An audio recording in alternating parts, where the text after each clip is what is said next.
тракийска походка.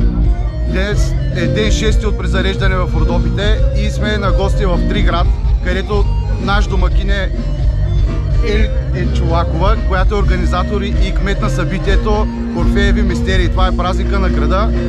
Нека тя да ни каже малко повече за древните корени, за връщането към миналото и как това нещо се възражда всяка една година. Заповядай!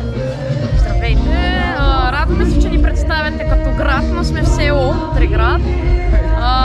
Вече за 23-та поредна година провеждаме Орфически мистерии, събор на село Триград.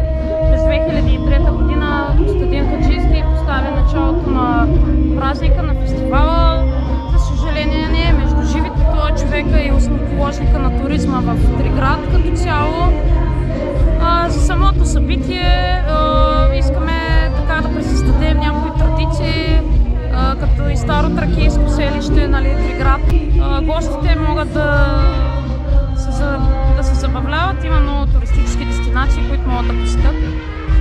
Една от тях е пещера Дялското гърло, Харамийска пещера.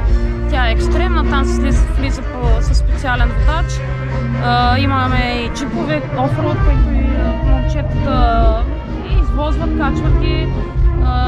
Най-близкият ни маршрут е Орфеев връх, тук над селото, Чаирски езера, Мечичал и вече съседната община на Сборено село Ягодина. Музей на мечката, алея на билките, имаме мантра, нали, която хората могат да си закупят продукти. И като цяло има забавления, има доста, нали, хотели, като утвърждаваме се като една добра туристическа дестинация. Разбира се, че имаме още доста да надграждаме в това, защото за да развиваме туризъм е необходимо да имаме и добра инфраструктура. Нали, работим по въпроса, но както знаете, нали, всичко е свързано с финанси и така. Хубаво аз да се намеся, освен че е свързано с финанси, хубавите работи стават бавно.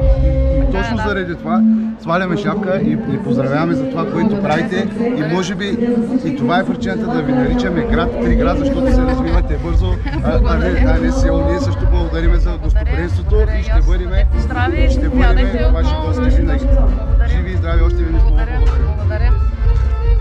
Вие не забравяйте да ударите палеца и да дойдете да се презаредите в село Триград. Тя за първи път излиза на сцена едва на 4 години. Още в първи клас започва обучението си. Тони Войводова!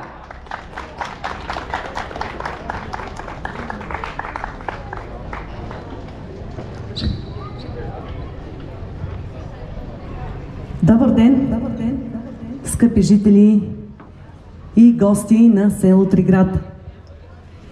Аз се казвам Тони Войводова, както ме представи Иринка, благодаря за което. И за мен е чест и удоволствие да гостувам на този прекрасен събор, фестивал на Орфическите мистерии. Нали така беше? Благодаря, искам да изразя благодарности към кметицата Аделинка, за всички организатори. Благодаря от все сърце, за първи път гостувам тук и за мен наистина е голяма чест и удоволствие. Сега почваме с нещо така по-бавно, по-динамично и след малко ви очаквам да извием едни хубави кръшни родопски хора. Добре дошли на всички гости в село Триград. На тези, които са по шатричките, казвам, едно голямо нездраве, ако има.